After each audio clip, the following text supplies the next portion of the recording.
Baik teman-teman, mari kita lanjutkan. Untuk selanjutnya, yaitunya sosialisasi administrasi dan supporting program beasiswa santri berprestasi kepada Kang Heri Irawan, disilahkan. Baik, terima kasih. Assalamualaikum warahmatullahi wabarakatuh. Mohon maaf saya pakai masker karena di rumah kebetulan ada yang positif. Sebelumnya saya ingin mengucapkan selamat bergabung kepada Mas Santri PBSB Angkatan 2021. Suara saya jelas ya? Jelas, Kang. Jelas, Pak. Kemudian forum ini adalah forum silaturahmi pertama yang dilaksanakan untuk tahun akademik 2021-2022 dan semoga ini nanti kedepannya akan menjadi program rutinitas CSS Mora Nasional ya. Kemudian bagi Mas Santri 2021 yang baru, perkenalkan nama saya Heri Irawan yang diamanati oleh para pimpinan di Kementerian Agama untuk bisa mengelola PBSB dan mendampingi seluruh Mas Santri, baik itu keluhan maupun koordinasi maupun curhatan segala macamnya bisa disampaikan ke saya. Kemudian yang akan saya sampaikan pertama terkait dengan informasi saat ini untuk angkatan 2021 yang diterima sebanyak 235 mahasantri. Kemudian update informasi dari perguruan tinggi. Yang pertama adalah sebagian besar mahasantri sudah melakukan registrasi ulang di kampus. Kemudian untuk terkait dengan tempat tinggal mahasantri di pesantren, bahwa terkonfirmasi pesantren masih menunggu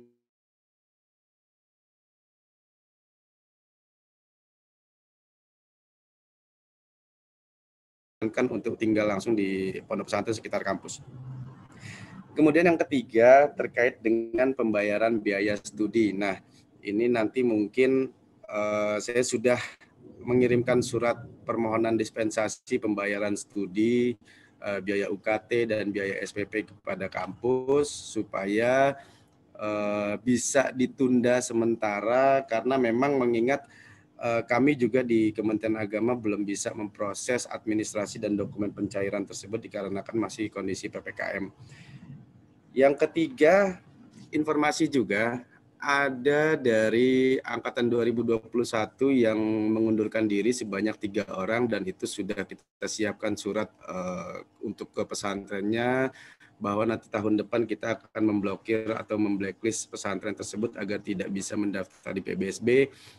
Karena memang ini seringkali kita sampaikan baik itu di info-info di berita-berita maupun di Juknis maupun di komitmen surat pernyataan itu sudah kita sampaikan bahwa yang dinyatakan lulus kemudian mengundurkan diri kompensasinya adalah pesantren akan tidak diperkenankan untuk mendaftar PBSB tahun berikutnya. Kemudian yang keempat persiapan pencairan beasiswa. Nah, khusus untuk yang ongoing, kita akan mengarahkan kepada mahasiswa ongoing. Oh ya, istilah ongoing untuk yang baru, istilah ongoing adalah untuk mahasantri PBSB yang sedang studi lanjut, yaitu yang mulai angkatan 2016 sampai 2020. Nah, itu kita sebutnya dengan ongoing. Kemudian untuk yang ongoing nanti kita akan mintakan update profil data dan permohonan pencairan beasiswa melalui aplikasi Simora seperti yang sudah kita sampaikan sebelumnya bahwa masing-masing mahasantri memiliki akun di aplikasi Simora. Kemudian untuk khusus yang angkatan 2021 saat ini kita masih menunggu data rekening dari pihak bank. Nanti prosedurnya seperti ini, ketika proses pencairan dan dokumennya sudah kami lakukan, kemudian dana beasiswa itu sudah masuk ke rekening masing-masing, baru kita akan mengirimkan data-data rekening kepada mahasantri bersangkutan. Ini untuk yang angkatan 2021 ya. Jadi nanti mahasantri 2021 langsung mengurus dan mencetak buku dan ATM-nya sekaligus kalau mau M-Banking-nya juga di bank cabang terdekat, baik itu yang terdekat dengan kampus maupun dekat dengan rumah. Nanti bisa mengurus sendiri. Jadi bukan kita yang mencetakkan bukunya karena tidak boleh diwakilkan kecuali ada surat kuasanya. Baru itu boleh untuk mencetak buku rekeningnya. Jadi aman, buku rekening akan diurus oleh mahasantri yang bersangkutan dan dipegang dan disimpan oleh mahasantri bersangkutan. Kemudian saya juga sudah membuatkan akun Simora untuk angkatan yang 2020 karena 2020 kemarin belum membuat akun. Kita sudah membuatkan 2020 dan 2021. Setelah ini akan kita share ke pengurus-pengurus CSS Mora dan mungkin nanti akan kita share per perguruan tinggi juga. Jadi nanti setelah itu teman-teman tinggal merubah ID ataupun passwordnya sesuai keinginannya dan berdasarkan email yang aktifnya. Karena kedepannya selalu akan melakukan update atau pemutahiran data di aplikasi Simora tersebut. Nanti akan dipandu langsung oleh Mas Najib, alumni PBSB dari ITS yang akan memandu terkait dengan aplikasi Simora. Kemudian ini juga terkait dengan komponen beasiswa. Banyak dari angkatan 2021 yang menanyakan terkait dengan komponen beasiswa. Kita sudah menjelaskan di dalam juknisnya, tahun ini kita akan memberikan komponen beasiswa dalam 3 bentuk komponen. Yang pertama itu biaya pendidikan. Biaya pendidikan itu meliputi biaya pendaftaran, ini untuk yang 2021, pendaftaran, kemudian matrikulasi dan biaya UKT ataupun SPP. Kemudian untuk biaya tunjangan itu ada biaya living cost atau biaya hidup. Tapi untuk yang di Kairo, yang ongoing di Kairo, tunjangannya dalam bentuk biaya asrama karena di sana memang tidak ada biaya UKT, yang ada hanya biaya asrama. Kemudian yang ketiga, saya menambahkan di tahun ini ada biaya dukungan. Yang sebelum-sebelumnya mungkin tidak ada biaya dukungan. Jadi biaya dukungan ini dimaksudkan untuk ketika mahasantri nanti ke depannya mungkin akan ada mengikuti kompetisi atau ajang-ajang nasional maupun internasional. Ketika itu mendapatkan rekomendasi atau dukungan dari kampusnya, kampus bisa membuat permohonan kepada kita, kepada Kementerian Agama untuk membantu pendanaan terkait dengan event yang akan diikuti oleh mahasantri selama memang anggarannya masih tersedia. Insya Allah kita masih menyediakan anggaran untuk biaya dukungan tersebut. Dan saat ini sudah ada permohonan dari Universitas Al-Azhar Indonesia karena ada salah satu mahasantrinya yang akan mengikuti program internasional seperti itu. Itu yang pertama. Yang kedua juga ada dari UIN Syarif Hidayatullah Jakarta. Itu. Kemudian informasi selanjutnya terkait dengan komitmen studi dan pemanfaatan beasiswa. Nah, ini kita sangat mengharapkan komitmen dari teman-teman semua terkait dengan komitmen studi, penyelesaian masa studi supaya tidak molor kuliahnya, kemudian terkait dengan pemanfaatan beasiswa. Selama ini memang kita tidak pernah ada laporan kasus terkait dengan penyelewengan atau pemanfaatan beasiswa yang tidak sesuai dengan ketentuan. Nah, kita berharap semoga sampai seterusnya tidak ada lagi penyelewengan terhadap dana beasiswa. Karena kami sudah memiliki data teman-teman mahasantri semuanya, dan ketika ada laporan kasus tersebut, kita tinggal menyerahkan kepada auditor, kepada pihak inspektorat ataupun pihak yang berwajib. Kemudian, satu lagi, ini juga ada berita baik untuk sahabat-sahabat mahasantri di Mahat Ali angkatan 2020. Alhamdulillah tahun ini kita bisa menambahkan living cost untuk mahasantri di Mahat Ali angkatan 2020 yang semula nilainya adalah 750.000 per bulan dan sekarang akan kita tambahkan menjadi 1 juta per bulan.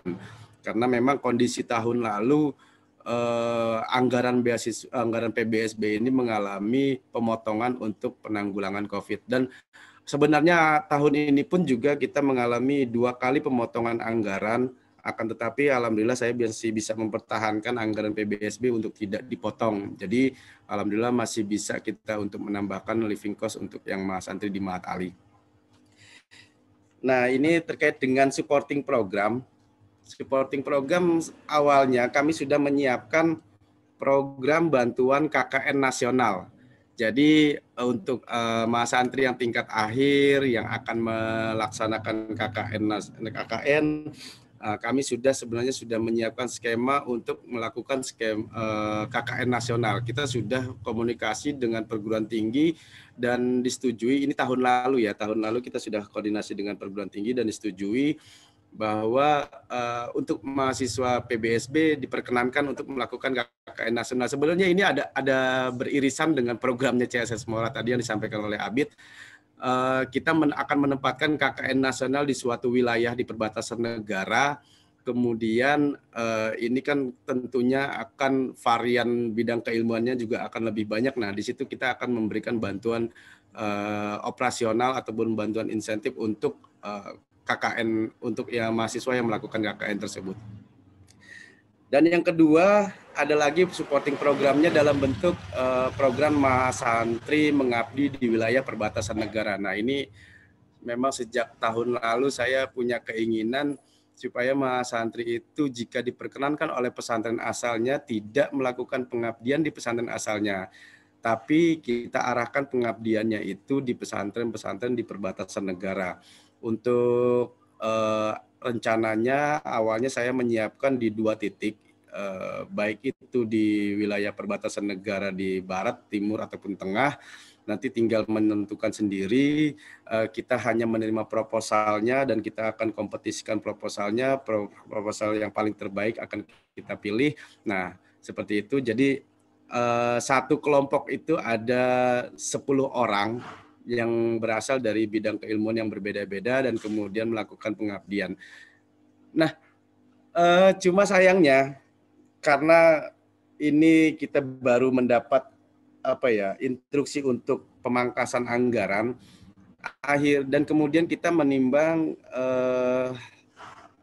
terkait dengan KKN nasional sepertinya sudah tidak bisa dilaksanakan karena memang konfirmasi dari beberapa perguruan tinggi KKN juga dilakukan secara daring juga, secara online, dan kemudian untuk yang Mahasantri Mengabdi juga sepertinya pesantren juga akan ragu menerima kehadiran pihak luar. Makanya untuk tahun ini program yang tadi saya sebutkan itu KKN nasional dan Mahasantri Mengabdi di perbatasan negara itu kita tiadakan, dan insya Allah kalau memang COVID sudah mereda di tahun depan akan kita anggarkan lagi di tahun depan. Jadi mungkin teman-teman yang angkatan terakhir tahun ini yang tahun depan akan mengabdi bisa mempersiapkan, membentuk kelompoknya sendiri dari berbagai bidang keilmuan, kemudian menyiapkan proposalnya, konsepnya seperti apa, bentuk pengabdiannya seperti apa, 1 tahun pengabdian, prospeknya seperti apa pesantren tersebut. Nah, itu nanti bisa disampaikan ke kita dan akan kita support untuk pembiayaan programnya tersebut. Kemudian yang ketiga yang tadi disampaikan oleh Pak Kasubdit, ada buku profil pesantren peraih PBSB. Nah, ini sepertinya menarik, nanti akan kita siapkan anggaran untuk mencetak buku profil pesantren peraih PBSB. Oleh karenanya di aplikasi Simora kami menambahkan satu menu untuk upload profil pesantren asalnya. Jadi teman-teman nanti diwajibkan untuk menulis profil pesantrennya, latar belakangnya seperti apa, sejarahnya, visi misinya, kemudian pengasuhnya, tokohnya seperti apa. Nah, itu bisa nanti teman-teman dituliskan di dalam dan diupload di aplikasi Simora. Kemudian supporting program selanjutnya yaitu sudah sejak 2019 kita selalu ada program pembinaan moderasi beragama bagi mahasantri PBSB, dan tahun ini juga kita ada program tersebut. Mungkin tadinya kita akan menyasar sampai ke Papua dan ke Makassar, namun karena COVID tidak juga mereda, mungkin kita hanya akan melaksanakan di daerah Jawa Barat saja, seperti itu. Kemudian yang terakhir ada juga penguatan manifestasi komitmen keislaman dan keindonesiaan bagi mahasantri PBSB. Ini juga kita sudah siapkan dan ini programnya masih ada dan akan kita informasikan selanjutnya. Baik, mungkin ini yang bisa saya sampaikan. Kalau mau ada diskusi silakan, kalau tidak bisa dilanjut ke Mas Najib untuk memperagakan aplikasi Simora. Bagaimana, moderator? Baik, terima kasih banyak Kang Heri. Mohon maaf ini di kolom chat ada yang bertanya, Kang. Oh iya, silakan. Sebentar saya scroll lagi. Nah, baik. Dari saudaranya tidak ingin menyebutkan namanya, Kang. Jadi pertanyaannya adalah, pengabdian dalam benak para alumni umumnya dianggap sebagai bentuk pengabdian mutlak di pondok pesantren dengan berdiam di dalamnya dan mengajar atau membantu sektor apapun lainnya yang ada di dalamnya. Nah, tadi Pak Basnang memberikan peta jalan Mahasantri PBSB untuk secepatnya melanjutkan menjadi dokter muda. Lalu pertanyaan yang muncul di pikiran saya, bagaimana bentuk pengabdian yang tepat bagi para dokter muda tersebut? Apakah tetap harus kembali ke pondok asal? Sebab mungkin saja ia diminta memenuhi program yang lebih besar manfaatnya, misalnya mengajar di universitas atau lembaga lainnya.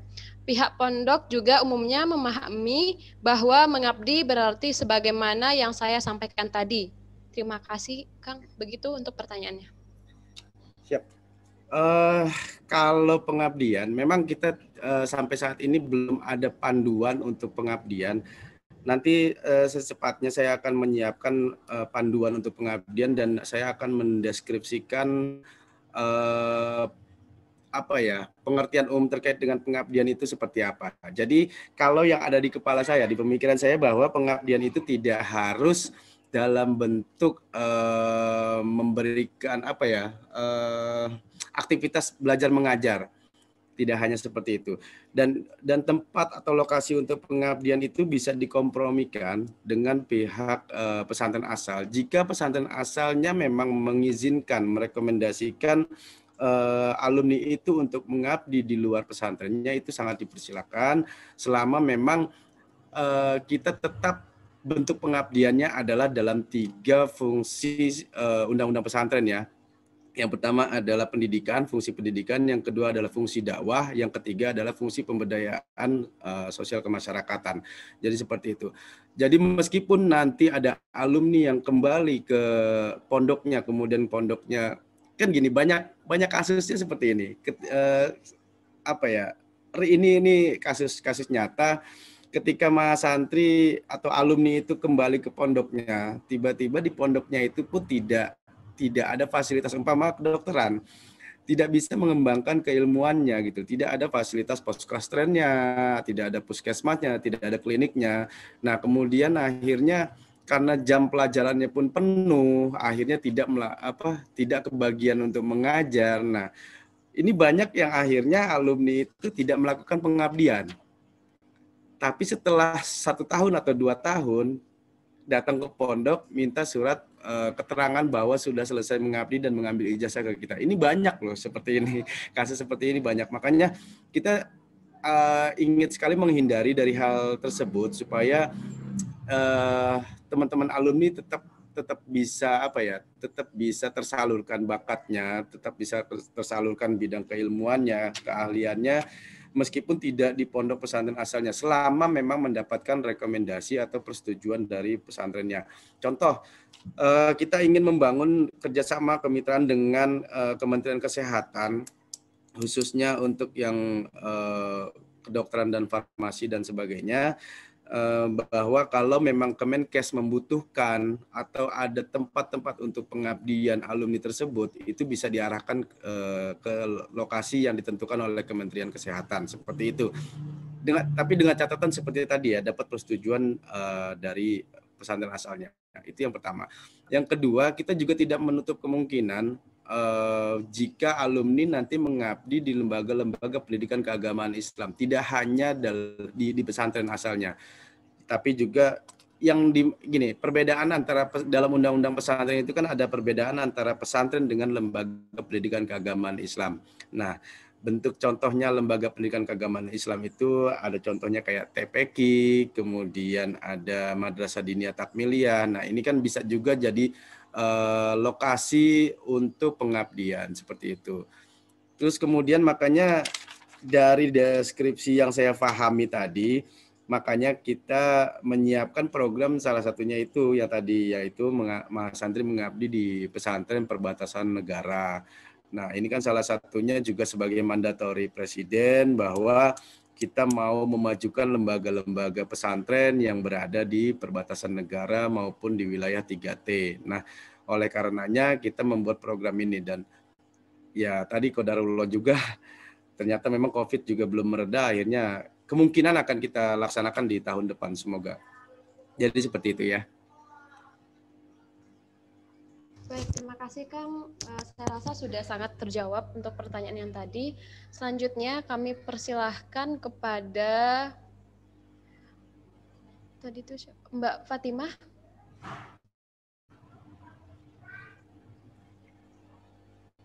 Halo.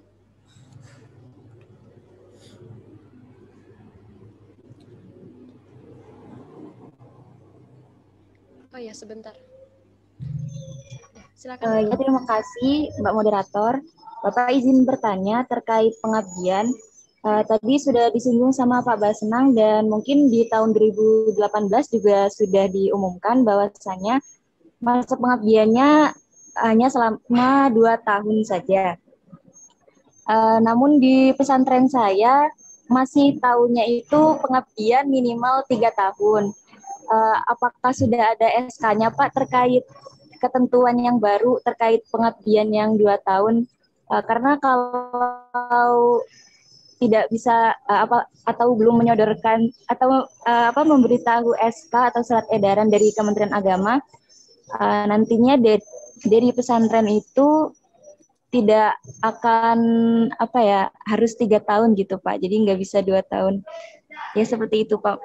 Siap. Kalau untuk di Juknis sebenarnya sudah ada ya, Juknis 2021 dan 2020 juga sepertinya sudah ada untuk pengabdian, masanya adalah 2 tahun. Nah, nanti secepatnya saya akan menyelesaikan panduan untuk pengabdian dan sekaligus juga kita terbitkan juga surat edarannya. 2 tahun jadi Fatimah. Bagaimana Mbak Fatimah?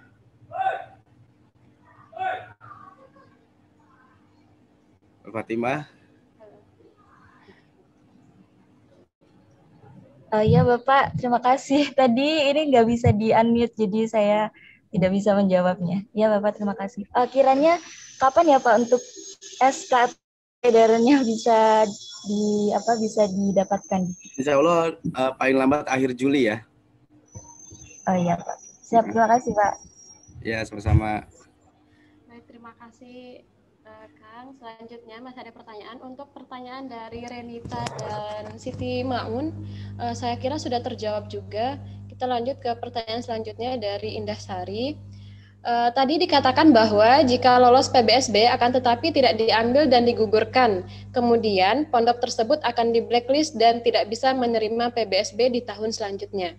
Pertanyaannya, misal tahun 2021 di pondok itu ada yang tidak mengambil, apakah tahun 2023, 2024, 2025, dan seterusnya akan tetap ada penerimaan PBSB di pondok itu?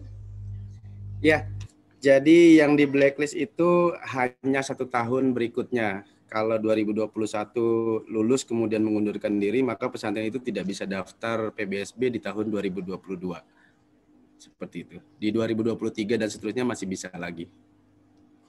Ya, baik, terima kasih Kang. Ya. Selanjutnya. Ini ada nanya ijazah nih. Iya, ijazah. Ijazah, mau tanya bagaimana kalau ijazahnya masih di kampus, apakah harus ke Kemenak atau langsung ke kampus saja? Jadi terkait dengan ijazah mungkin teman-teman sebagian sudah tahu yang mengelola adalah Bu Siti. Nah, ijazah itu kalau sudah ada di Kemenak, maka bisa langsung mengambil ke Kemenak. Tapi biasanya setahu saya kampus itu dalam 1 tahun itu langsung menyerahkan ijazahnya langsung ke Kemenak. Setahu saya sih seperti itu ya, tidak ada yang mengendap lebih dari 1 tahun di kampusnya. Dan kemudian kalau memang masih ada di kampus, kalau saran saya coba koordinasi dengan Ibu Siti, nah supaya nanti terkait dengan pendataan gitu. terkait dengan pendataan dan arsipnya juga, supaya kita juga masih punya di Kemenak itu ada datanya dan ada arsipnya juga. Meskipun nanti untuk teknis pengambilannya bisa langsung di kampus seperti itu. Dan informasi juga untuk kedepannya mungkin saya akan menyiapkan di aplikasi Simora terkait dengan katalog atau apa ya namanya ya, album untuk ijazah teman-teman semua. Jadi teman-teman tidak perlu lagi datang ke Kemenak kalau hanya untuk mengambil salinan ijazahnya untuk keperluan S2 ataupun melamar pekerjaan. Jadi seperti itu, bisa langsung mengambil saja, mengajukan permohonan mengambilan ijazah scanan atau fotokopian itu melalui aplikasi Simora dan akan kita kirimkan melalui akun masing-masing. Seperti itu.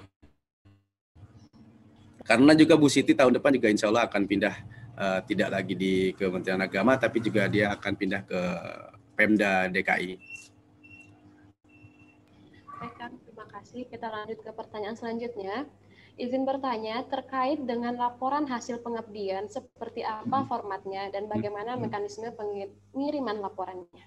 Oh ya, nah di aplikasi Simora juga saya sudah mengembangkan dengan Mas Agung dan Mas Najib sudah mengembangkan aplikasi tidak hanya untuk mahasantri ongoing maupun untuk perguruan tingginya, tapi juga aplikasi Simora itu akan dimanfaatkan oleh mahasantri yang sedang mengabdi atau akan mengabdi dan juga alumni. Jadi gini, untuk yang akan mengabdi di aplikasi Simora itu akan ada menu untuk pengabdian.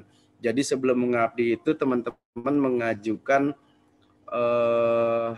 surat permohonan rekomendasi untuk pengabdian. Jadi bisa dijelaskan di situ bentuk pengabdiannya apa, lokasinya di mana, kemudian mengupload surat rekomendasi dari pesantrennya atau dari lokasi tempat pengabdiannya.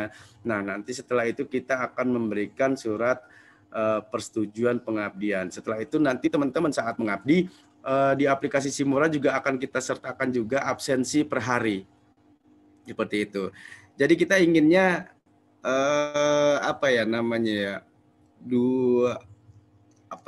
pengabdian itu kan 2 tahun ya, 2 tahun.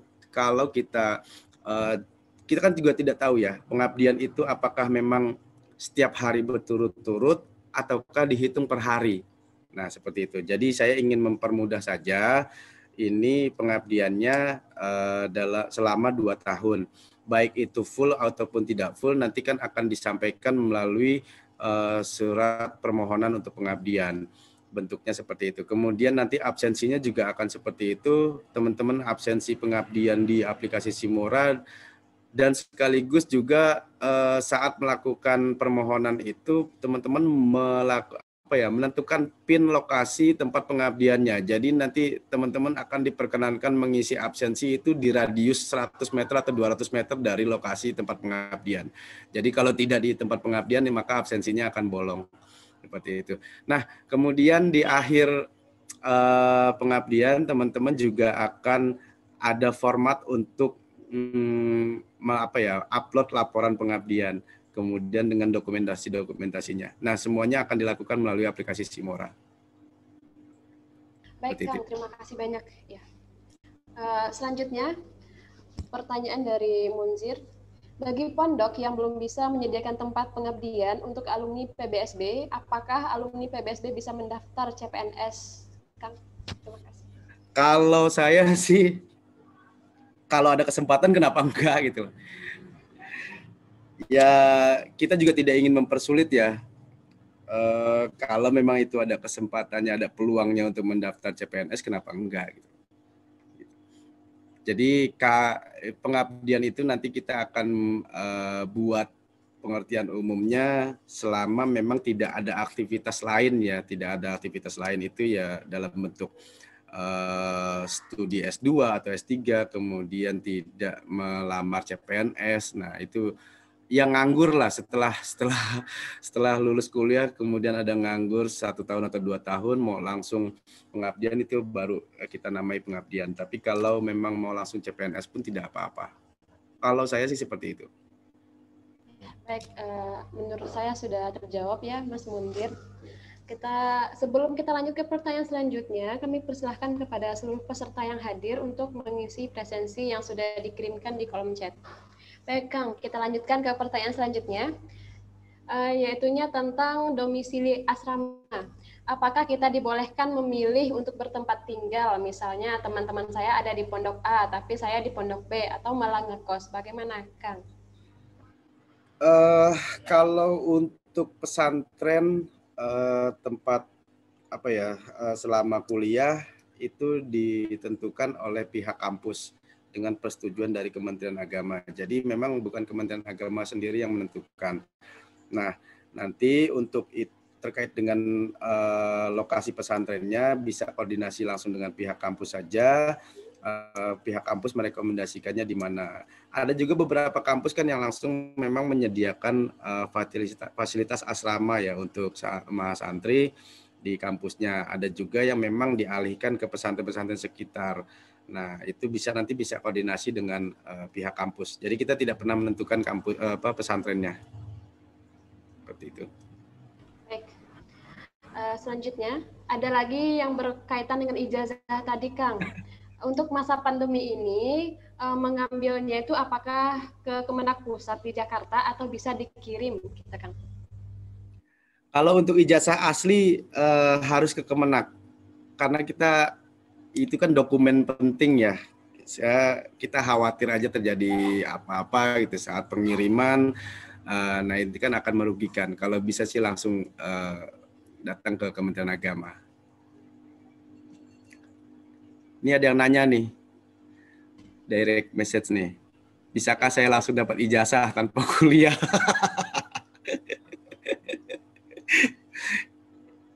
Iya. Lanjut itu, nggak penting itu.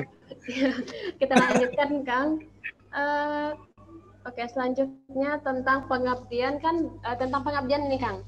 Pengabdian kan 2 tahun. Kalau seumpamanya di Ma'had Ali sudah ada pengabdian yang dimulai dari semester 7 sampai 8, itu sudah dihitung 1 tahun buat pengabdian PBSB juga atau bagaimana ya, Kang? Pada prinsipnya kita tidak ingin mempersulit teman-teman semua. Kalau memang itu menjadi program dari pesantrennya, kemudian mendapat persetujuan dari perguruan tingginya, kita akan mengikuti. Kita tidak masalah kok. Kalau memang itu dianggap sebagai pengabdian 1 tahun, kemudian setelah lulus hanya melanjutkan 1 tahun lagi di pesantren asalnya, itu tidak masalah. Dan bahkan untuk yang program yang tadinya saya rencanakan itu, mahasantri mengabdi di perbatasan negara, itu hanya 1 tahun. Jadi mengabdi di perbatasan negara 1 tahun sampai memang benar-benar pesantren di perbatasan negara itu bisa berkembang karena adanya kelompok pengabdian PBSB ini. Nah, maka setelah 1 tahun itu selesai bisa langsung mengambil ijazah. Tadinya seperti itu. Ya, begitu ya teman-teman yang menanyakan. Selanjutnya, ini semakin banyak ini, Kang, pertanyaan. Dari teman-teman alumni PBSB Surya University, Kang. Sepertinya sebagian besar dari kami sudah selesai 2 sampai dengan 3 tahun lebih mengabdi. Apakah aplikasi Simora juga akan memfasilitasi alumni yang sudah selesai mengabdi? Ya, akan kita fasilitasi semua. Yang penting selama memang teman-teman ini melampirkan data-datanya. Umpama yang sudah melakukan pengabdian berarti kan mulai angkatan 2015 ya sudah melakukan pengabdian, kemungkinan tahun ini sudah selesai. Nah, nanti akan kita fasilitasi di aplikasi Simoranya, karena tadi saya bilang aplikasi Simora ini tidak hanya untuk yang ongoing maupun yang akan mengabdi, tapi juga untuk alumni juga. Nah, sampai alumni pun juga saya berharap teman-teman bisa melakukan updating data, pemutakhiran data, selalu jadi kita tahu keberadaan teman-teman ini setelah lulus itu ada di mana, di instansi mana, kemudian nanti ini kan kepentingannya untuk tracer study juga ya, dan kemudian juga nanti beririsan juga dengan program gagasan yang disampaikan oleh Pak Bastang tadi terkait dengan PBSB berdiaspora. Nah, ini sangat penting, makanya kita sangat berharap aplikasi ini juga bisa aktif dimanfaatkan oleh para alumni, seperti itu. Baik, Kang. Saya rasa sudah terjawab. Kita lanjutkan ke pertanyaan selanjutnya mengenai pengabdian di bidang kesehatan seperti dokter dan dokter gigi. Boleh dilakukan selama 1 tahun. Nah, sekiranya bagaimana ya Kang itu? Silakan dulu Kang untuk minum. Gimana? Bisa dilakukan? Oh iya, baik. Untuk pengabdian di bidang kesehatan Kang, seperti dokter dan dokter gigi, boleh dilakukan itu selama 1 tahun. Nah, kira-kira dari Kang Heri itu bagaimana? Boleh dilakukan 1 tahun itu berdasarkan apa ya? Silakan untuk Fitri Martus. Saya belum nangkep inti pertanyaannya. Iya, sebentar Kang, kita silakan. Kang Heri. Ya. Iya Kang, kemarin sempat dapat dengar dari info dari kakak tingkat yang udah lulus program dokter dan dokter gigi. Katanya kayak pengabdian kalau dokter sama dokter gigi bisa kok setahun, soalnya kuliahnya udah lama kayak gitu. Soalnya kan ada kakak tingkat juga yang ngabdi setahun terus kemudian lanjut S2 atau spesialis seperti itu Kang. Oh. Konteksnya untuk yang tahun 2020 dengan 2021 mengambil ijazahnya ya. Jadi gini, kalau menurut saya ini ya, apa namanya, itu sih setahu saya gini, Pak Direktur itu pernah mengarahkan kepada kami untuk menginformasikan sesegera mungkin alumni itu mengambil ijazahnya, karena memang ijazahnya ini sudah sangat numpuk banyak di kantor, dan ruangan kita itu punya sekitar 8 box gitu, 8 peti gitu, isinya itu ijazah semua. Kita khawatir kenapa-napa, ya kita tidak tahu ke depannya seperti apa, apakah nanti ada pemindahan ataupun ada bencana musibah, kita kan juga nggak tahu. Nah, ini khawatir ijazah yang banyak itu akan rusak gitu. Jadi kemarin sempat Pak Direktur itu untuk angkatan tahun 2020 dan 2021 untuk memudahkan semua yang baik itu baru menyelesaikan 1 tahun pengabdian bisa langsung mengambil ijazah dengan syarat datang langsung ke kantor. Kemudian yang kedua, membuat profil lembaga atau pesantren asalnya. Seperti itu. Jadi khusus untuk 2020 dan 2021 kebijakannya seperti itu. Kemudian nanti makanya kalau arahan pimpinan selama ini, pengabdian itu maksimal 2 tahun. Seperti itu. Baik itu untuk jurusan kedokteran yang ada profesinya juga lama, yaitu terlepas dari itu semuanya berlaku umum, pengabdian selama 2 tahun. Nah, nanti akan kita selesaikan segera panduannya dan surat edarannya. Kayak gitu. Jadi kalau memang sudah mengabdi 1 tahun, bisa langsung mengambil tahun ini. Ini untuk kebijakan sampai tahun ini ya, sampai tahun 2021. Ya, baik Kang. Bagaimana Kak Fitri? Masih ada yang ingin ditanyakan? Kalau sudah tidak ada, bisa langsung ke Mas Najib aja karena sudah agak siang juga ini. Iya, baik. Jadi untuk teman-teman yang masih ingin bertanya, di keep dulu untuk pertanyaannya, Kang. Boleh. Oh iya, baik. Baik teman-teman, karena ini juga masih banyak sekali pertanyaannya, jadi dari kami akan menyimpan dulu pertanyaan teman-teman. Nah, baik teman-teman, untuk selanjutnya kami ucapkan terima kasih kepada Kang Heri untuk penyampaian materinya. Selanjutnya, yaitunya tentang sosialisasi aplikasi sistem informasi dan manajemen program beasiswa santri berprestasi atau yang kita singkat dengan SIMORA kepada Bapak Agung Laksono dan Muhammad Najibullah. Kami persilahkan. Oke, bismillahirrahmanirrahim. Assalamualaikum warahmatullahi wabarakatuh. Alhamdulillahirrahmanirrahim. Allahumma sholli ala sayyidina Muhammad wa ala ali sayyidina Muhammad. Langsung saja ya, saya coba sampaikan tentang aplikasi SIMORA. Mohon izin untuk share screen terlebih dahulu. Oke, teman-teman semua, di sini saya akan coba menyampaikan secara teknis teman-teman yang akan gunakan, baik itu untuk mahasiswa yang sedang kuliah atau ongoing atau mahasiswa baru dan nanti teman-teman yang mau mengabdi atau sebagai alumni. Nah, teman-teman akan punya akun, kemudian login ke aplikasi Simora, bisa diakses di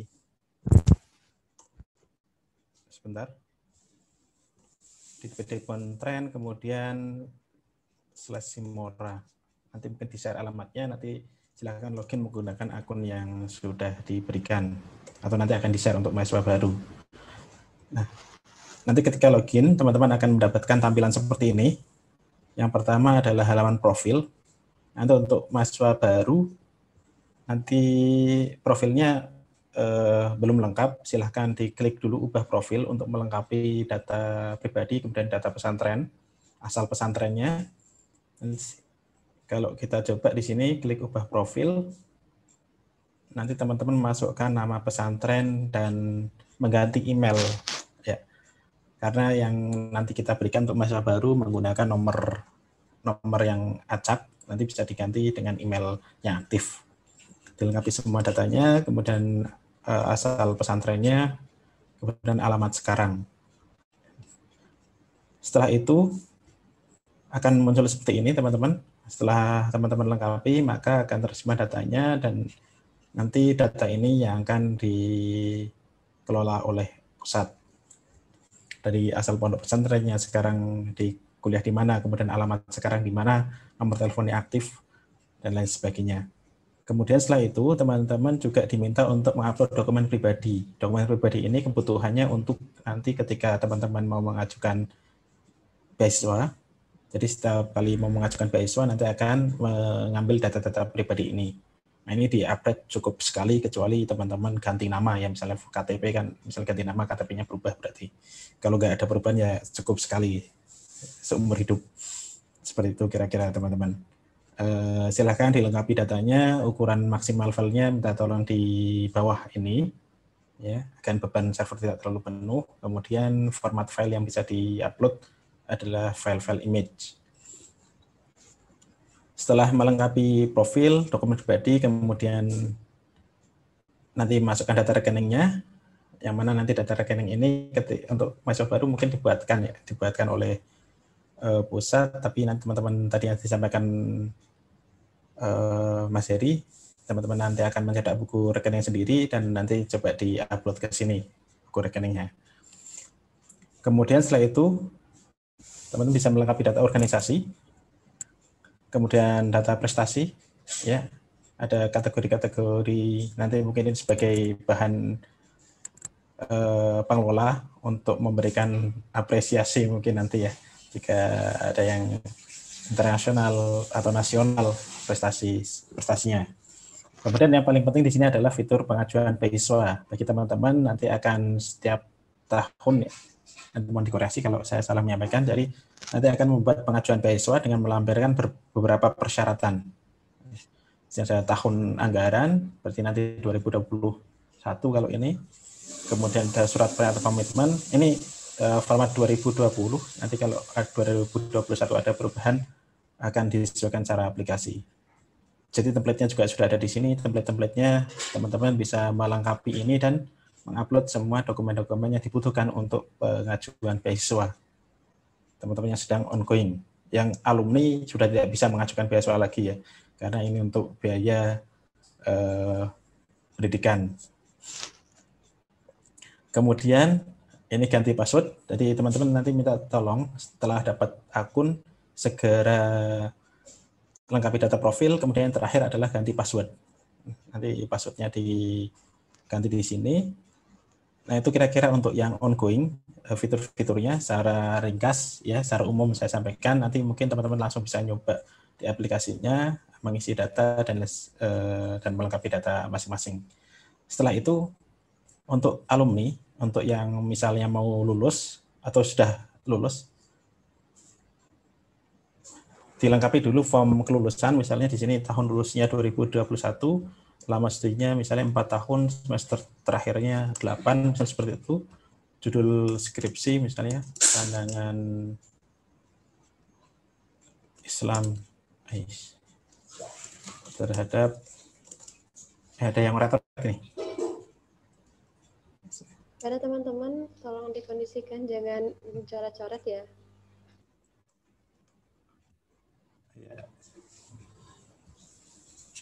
Bla-bla ya, nanti bisa dilanjutkan. Misalnya A, kemudian nama pembimbing siapa. Sebentar, nggak bisa diketik.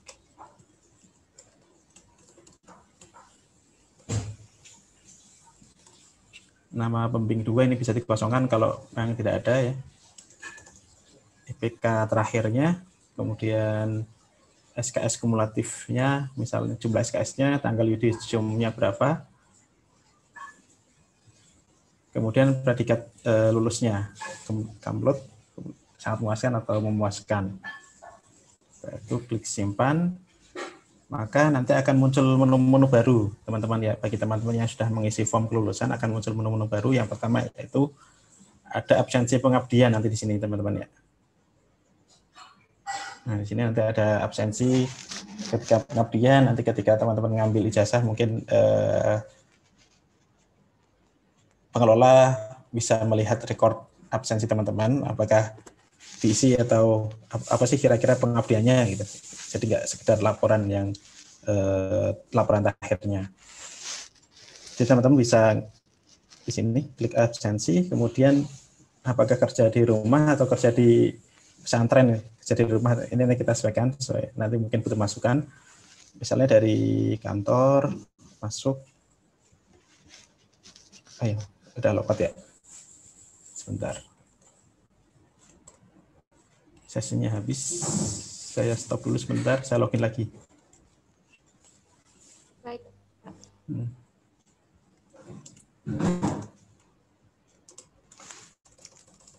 Halo teman-teman, apakah masih semangat ini? Atau sudah ada yang tertidur pulas? Kalau yang tertidur jangan lupa off cam teman-teman. Silakan dilanjutkan. Nah, di sini teman-teman bisa mengisi absensinya, jam masuk, jam pulang, kemudian bisa menginput hari ini ngapain saja di hari itu, hari tersebut. Misalnya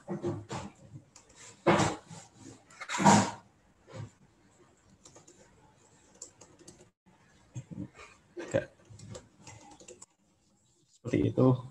Contohnya ini jamnya mulai jam berapa sampai jam berapa. Bebas saja sih teman-teman mengisinya ya. Simpan.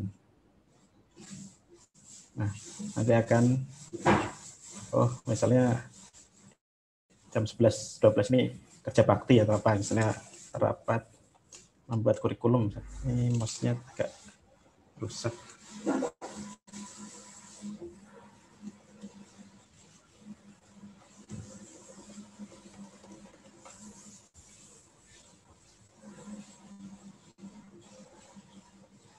Contoh sampai sore misalnya. Nah, jadi teman-teman bisa merecord kegiatan hariannya teman-teman di aplikasi ini. Jadi nanti ketika bikin laporan nggak susah-susah lagi, tinggal dilihat aja apa saja yang dilakukan, nanti bisa ditampilkan di laporan. Dan di sini bisa dilihat agenda mingguan, hari ini mau ngapain saja, pengabdiannya, kemudian list kegiatan ya, list pekerjaannya. Ini tanggal 17 Juli. Misal tadi saya membuat akselerasi, kemudian membuat kurikulum dan lain sebagainya. Teman-teman bisa masukkan di sini aktivitas pengabdiannya. Kemudian selain itu, teman-teman juga di sini bagi alumni ada aktivitas alumni, kemudian layanan ijazah. Yang pertama yaitu pengabdian. Nanti teman-teman masukkan data-data pengabdiannya di sini, ya. Ada tanggal mulai, tanggal selesai, tempat pengabdian, dan lain sebagainya. Itu bisa dicoba sendiri ya, teman-teman yang sudah lulus dan harus mengisi form kelulusan dulu. Kemudian ada studi lanjut. Ini pengelola supaya tahu teman-teman apakah melanjut, berapa persen sih ya studi lanjut S2, berapa persen yang mengabdi. Nanti ketika teman-teman sudah mengisi ini, pengelola langsung tahu rekapitulasi angka-angkanya. Nah, mungkin itu bisa menjadi bahan kebijakan dan lain sebagainya. Kemudian untuk studi tracernya, pekerjaannya, jadi nanti teman-teman juga bisa menginput sekarang kerja di mana, selain mengabdi, misalnya dalam waktu bersamaan ngabdi juga, kerja juga, bisa nanti bisa diinputkan di sini. Nama perusahaannya, rumpun pekerjaannya apa, kemudian ini nanti kita masukkan ya, kerja di provinsi mana. Nanti dari data ini kita bisa tampilkan alumni-alumni ini rata-rata bekerja di bidang apa, kemudian di provinsi mana. Nanti mungkin sebagai bahan agar PPSP ini alumninya semakin bagus, dan nanti dukungan dana dari negara juga untuk teman-teman adik-adik kita juga selalu ada. Kemudian yang terakhir adalah layanan ijazah, teman-teman. Nah, di sini teman-teman bisa menggunakan fitur ini untuk sekarang ya. Nanti mungkin tim pengelola ijazah di pusat nanti bisa mengontrol datanya di sini. Jadi teman-teman bisa klik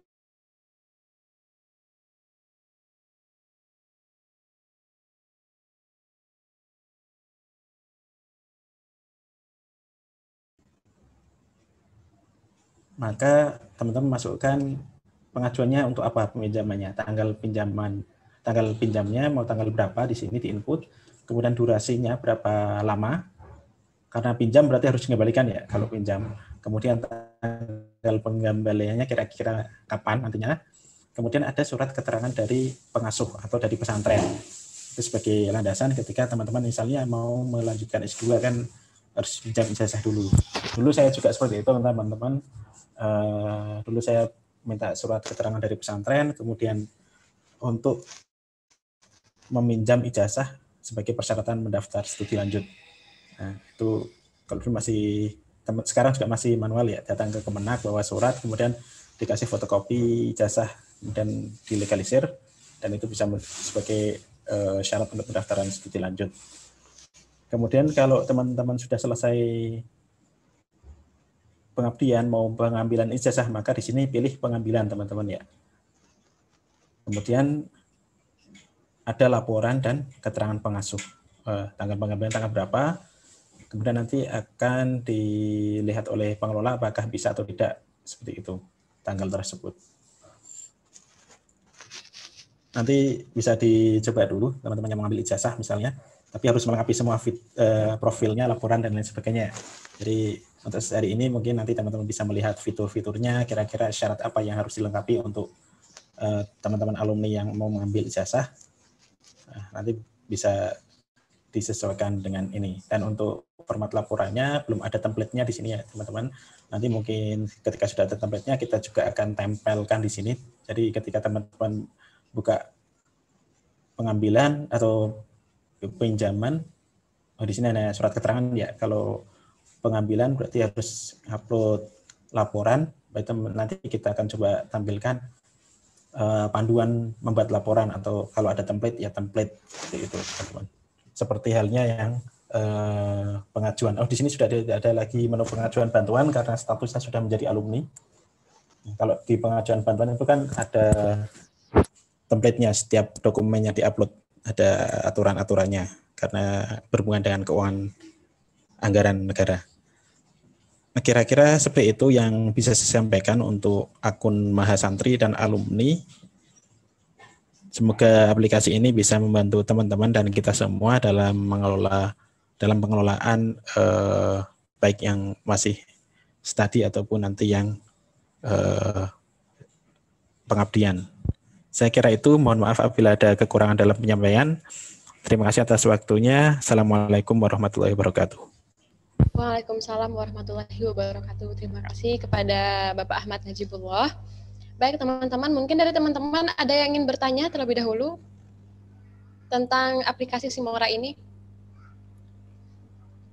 Kalau menurut saya sih aplikasi Simora ini tidak perlu dipertanyakan ya, karena teman-teman bisa langsung login dan sudah familiar lah dengan aplikasi-aplikasi yang baru.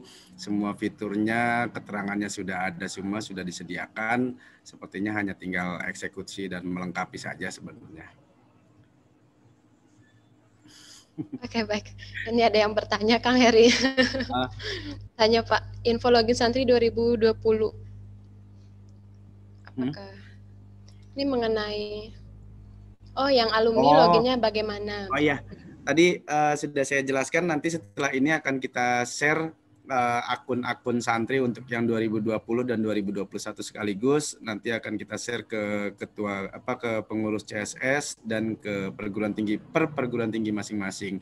Jadi nanti kalau teman-teman punya grup grup WA untuk perguruan tingginya, boleh masukkan nomor saya ke situ, nanti saya share di situ. Karena ini kan terkait juga dengan ini ya, ID dan passwordnya masing-masing, jadi saya tidak bisa menyerahkan ke pihak lain selain yang bersangkutan. Khawatir nanti ada yang merubah atau merubah ID-nya. Baik, begitu ya. Ini Maba Faiz mau bertanya kah? Atau kepencet fitur raise hand-nya? Baik. Yang alumni, ID password-nya gimana, Pak? Kepencet, Kak. Kepencet. Oh, kepencet. Oke. Untuk yang alumni, nanti gini aja, dikoordinir aja. Jadi satu angkatan, umpama dari alumni dari UIN Syarif Hidayatullah, angkatan 2014 mungkin, nanti dikumpulkan saja di kolektif, nama-namanya diserahkan nanti dalam bentuk Excel, dan nanti akan kita buatkan akunnya. Seperti itu. Baik, untuk selanjutnya kita akan bagaimana ini Kang selanjutnya? Oh ya, sebelum mengakhiri mungkin ini juga sudah di sebagian lokasi sudah ada yang sholat zuhur ya. Sebelum mengakhiri saya ada beberapa informasi juga, informasi ya alhamdulillah informasi bagus. Sebelumnya saya ingin mengucapkan beribu terima kasih kepada Pak Menteri Agama dalam konteks ini. Usulan kita disetujui dan dimandatorikan kepada Dirjen dan lembaga LPDP. Jadi kita sempat menyampaikan laporan terkait dengan beasiswa santri LPDP kepada Pak Menteri, dan alhamdulillah ini disambut positif oleh Pak Menteri dan langsung dimandatorikan. Bahwa LPDP tahun ini informasi bagusnya adalah sepenuhnya dikelola oleh Kementerian Agama. Jadi saya selama tahun 2018 itu mengelola beasiswa santri LPDP hanya sebagai kapasitas sebagai verifikator saja. Kemudian yang menguji, meluluskan, yang membiayai semuanya LPDP. Dan alhamdulillah kebijakan Pak Menteri dan disambut baik oleh Menteri PMK dan disetujui oleh LPDP bahwa mulai tahun ini beasiswa santri sepenuhnya akan dikelola oleh Kementerian Agama dan pihak LPDP hanya membiayai saja. Jadi yang merekrut kita, yang menguji kita, yang meluluskan kita, seperti itu. Ini terima kasih sekali kepada Pak Menteri Agama. Kemudian yang kedua, saya ingin menyampaikan kepada teman-teman semua, boleh silakan saja, mungkin nomor saya sudah tersebar kemana-mana, silakan kalau ada yang mau menyampaikan, mau konsultasi, mau koordinasi, silakan saja. Yang penting catatan saya hanya satu, saya sering sekali merasa sensitif kalau ditanya soal kapan LC cair itu. Ya, kalau bisa jangan nanya itulah, kita nggak ditanya itu juga kita selalu memikirkan nasib teman-teman kok, kita akan selalu sesuai agenda. Kita akan membayarkan beasiswanya dan LC-nya itu biasanya pada awal tahun akademik ya. Ya. Nah, perbedaannya tahun anggaran dengan tahun akademik. Jadi seperti ini, kita selalu membayarkannya itu di tahun anggaran. Kalau di instansi itu adalah tahun anggaran, tidak mengenal tahun akademik. Tahun anggaran 2021. Jadi anggaran yang tersedia untuk beasiswa PBSB akan dianggarkan dan dibayarkan dari anggaran tahun 2021. Nah, kita selalu membayarkannya selama 1 tahun akademik full ya. Jadi langsung 2 semester. Nah, oleh karenanya biasanya kita akan memulai proses administrasi dokumen pencairan itu pada awal tahun akademik, yaitu bulan Juli, dan diakhiri pada bulan Juni. Jadi setiap tahunnya akan seperti itu. Kalaupun meleset nanti juga biasanya kita hanya di bulan Agustus baru terbayar seperti itu. Dan kondisi seperti ini, PPKM seperti ini kita agak kesulitan karena dokumen-dokumen pencairan itu harus ditandatangani asli oleh pimpinan. Nah, ini agak mengalami kesulitan karena memang sebagian pimpinan belum ada tanda tangan elektroniknya. Jadi kalau dokumennya sudah kita siapkan dan rekening juga sudah kita siapkan, akan tetapi setelah PPKM baru mungkin kita akan mengajukan tanda tangan asli dari pimpinan, dan itu mungkin akan baru dibayarkan oleh kas negara langsung ke rekening masing-masing. Jadi yang mentransfer itu bukan Kementerian Agama tapi langsung kas negara dari Kementerian Keuangan. Seperti itu. Baik, terima kasih banyak Kang Heri dan Mas Ahmad Najibullah, Bapak Ahmad Najibullah untuk penyampaian materinya. Nah, baik teman-teman, sampailah kita di akhir acara pada siang hari ini. Untuk menutup kegiatan kita pada siang hari ini, mari bersama-sama doa kafaratul majlis. Subhanakallahumma wa bihamdika asyhadu alla ilaha illa anta astaghfiruka wa atubu ilaik. Untuk teman-teman yang ingin bertanya, silakan langsung menghubungi Kang Heri dengan catatan mungkin tidak menanyakan tentang LC ya, Kang. Baik, teman-teman, demikianlah acara kita pada siang hari ini. Untuk teman-teman yang belum presensi, silakan presensi terlebih dahulu. Nanti LC-nya nggak cair ya, nggak presensi. Baik, saya Delvi Ramadayani, mohon maaf atas segala kesalahan ataupun kehilafan. Wassalamualaikum warahmatullahi wabarakatuh. Terima kasih teman-teman.